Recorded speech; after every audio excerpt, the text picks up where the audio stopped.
Well, for the first time in over 20 years, The Late Show, now hosted by Stephen Colbert, has overtaken The Tonight Show in terms of the key 18 to 49-year-old demographic. This is the group that the advertisers want most, since obviously kids don't have any money, and generally when people get to be 50 years old, they start realizing that retirement's just around the corner and start reining in their spending. He actually had been beating Jimmy Kimmel and Jimmy Fallon in terms of total viewers, but now he's captured that coveted key demographic, making him truly the king of late night TV. Stephen Colbert has 4 or 5 times the viewers of CNN, making him one of the most powerful propagandists in the country. I've mentioned it before, but it deserves repeating that Jimmy Kimmel actually worked with Chuck Schumer's office to formulate his propaganda for his monologue trying to prevent the repeal of Obamacare. Many people actually credit Kimmel with causing the repeal to fail. In fact, there's an entire Wikipedia page called the Jimmy Kimmel Test, which detailed how he contributed to the Senate bill failing. Kimmel's monologue received substantial attention in the news and on social media. Within 24 hours, the video of the monologue was viewed over 14 million times and received 230,000 reactions on Facebook.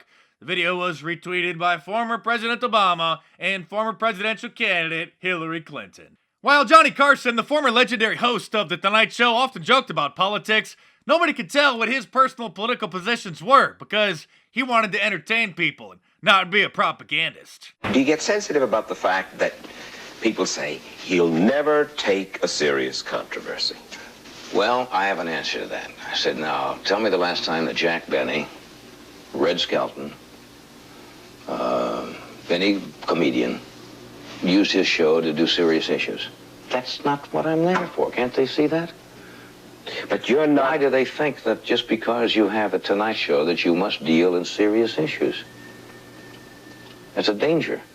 It's a real danger. Once you start that, you start to get that self-important feeling that what you say has great import. And you know, strangely enough, you could use that show as a forum. You could sway people, and I don't think you should as an entertainer. Now that's some advice that Stephen Colbert, Jimmy Kimmel, James Carrey, and countless other Hollywood celebs should take to heart. Poor Jimmy Fallon wanted to carry on the Johnny Carson ethos and just put on an entertaining and fun show at the end of the night, but in the Trump era, the Hollywood establishment just wasn't having it. Salon.com, the total waste of cyberspace, reported that Jimmy Fallon doesn't really care that much about politics, but said that's what privilege buys, and was upset that, quote, the late-night host won't give up his apolitical brand no matter how dire things get. Gee, how dare an entertainer just want to entertain and not push an agenda? And since he signed a contract basically selling his soul to the network, the powers that be soon applied pressure, and now he is forced to bash President Trump on a regular basis. He even apologized for being too nice to the man when he was on the show just before the election and said that the audience has every right to be mad at him. Speaking of Hollywood propagandists, did you know that Moby, the DJ or EDM producer, whatever he's called, admits that he was approached by the CIA right at the beginning of the Trump-Russia conspiracy theories and was told to start spreading them around because people listen to celebrities.